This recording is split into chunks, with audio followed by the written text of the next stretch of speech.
And welcome back to AGDQ 2015, ladies and gentlemen. While we're getting set up for Pokemon Green here, I'm going to try and steam through some of these donations. Marcus165 sends us $50 and says, love the games thus far, nothing really to say other than save the animals.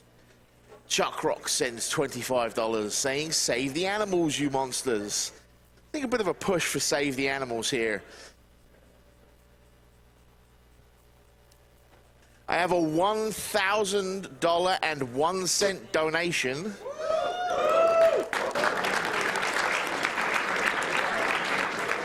from Fish Fox saying, let's change things up and save the animals.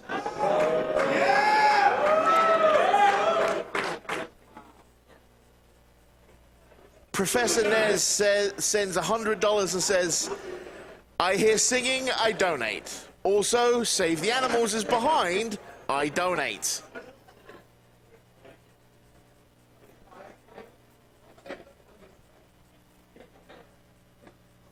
Sheer sends $100 saying, hey AGDQ, I've been watching another great event and super stoked for the anticipated Super Metroid race.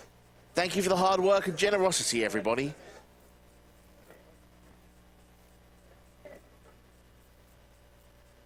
I've got a $5 donation from Vince Hart, who says, I would like to point out that the lyrics to One Winged Angel aren't bells, frogs, big cherries, Peter Pan, magic cheese. Kill the animals in anger.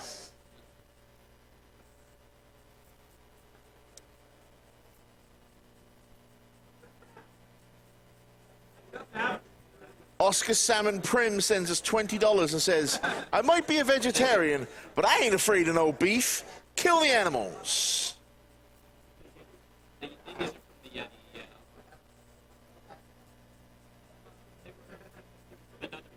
So while we're doing that, let's go ahead and get a quick update on that one.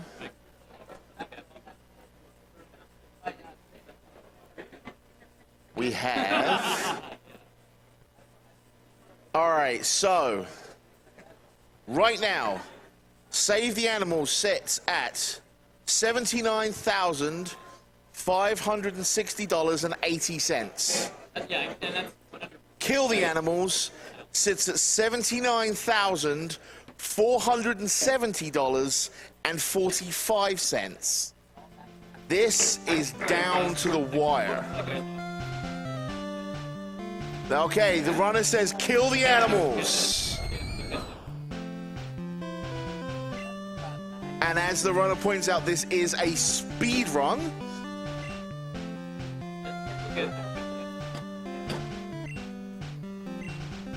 Ready?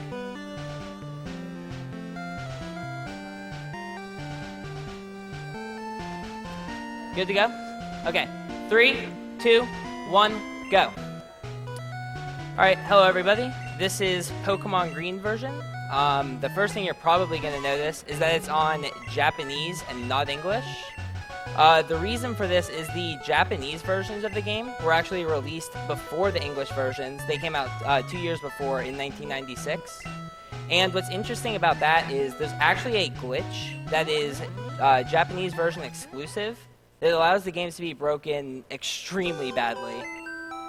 So I'm going to get the PC potion here. I need to get 2 items total.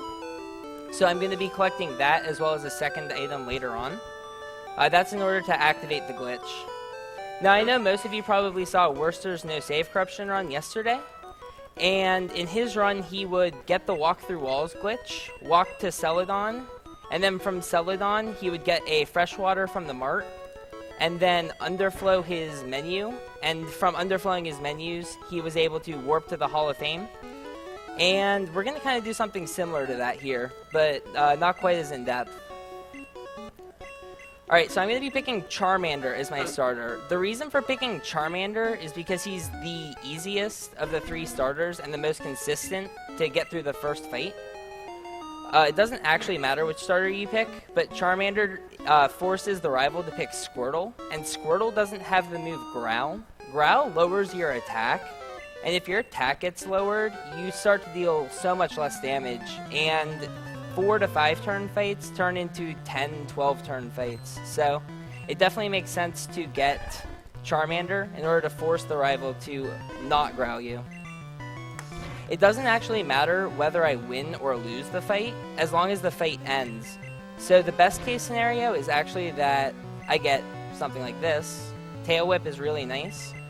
If he starts to tackle me, I might be able to kill him, or he might be able to kill me a lot faster. If I do kill him, I get to see a level up, and it wastes a second or so. So if he uses tackle this turn, that's Tail Whip. The hardest part about this run is learning Japanese. Alright. So that fight went actually really well. I got a critical, which saves a turn. Alright, so now we're going to go on the mission to collect the parcel, which is actually going to be our second item. On the way up Route 1, I could take a little pit stop and pick up a potion. There's actually a guy right here to my left. He'll give you a potion, but I need 2 different items. So I have the PC potion already, so I need something different because potions stack on top of each other. And wow, I got no encounters. That is extremely lucky. Yeah. Alright. So I'm going to go in the mart and I'm going to get the parcel. And we're supposed to return this to Oak. I don't know what he plans on doing with it, but I definitely have a better use. So we're just going to hold on to it for a little while. Alright, so we're going to return to Pallet Town. I need to get an encounter on this specific tile because after I set up part of this glitch, if I get an encounter, it'll crash the game. So I need to be very careful with how I set this up. Okay, that's actually a really good tile to get it on.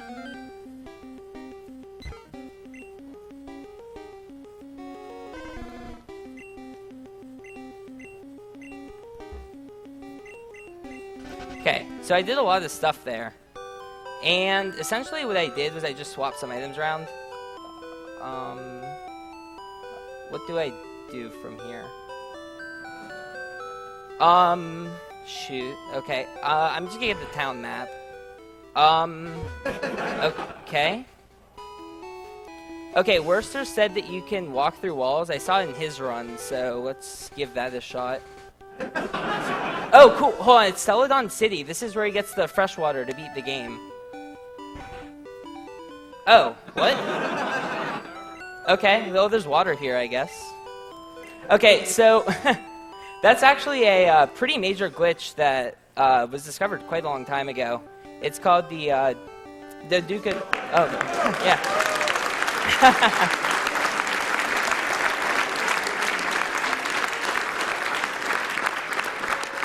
But yeah, so basically how the glitch works is you switch an item with your Pokemon, and what that does is because the menu sees that you switched something in your Pokemon menu, it sees I switched my first Pokemon with my second Pokemon, which is a cancel button, and then it gets really confused. So every 4 steps that I walked, it actually increased the map of where the door was going to take me. So I just basically waited for 40 steps, which sent me to Route 16, and then from there I waited a certain amount of steps that the path I took to warp to the Hall of Fame, and that's Pokemon Green. Yeah. Really quick, I'd like to plug PokemonSpeedruns.com. It's a great website for learning how to do runs like this if you're interested in Pokemon runs. There's a great community there, and we love new runners, so if you guys want to visit, go ahead. Thank you.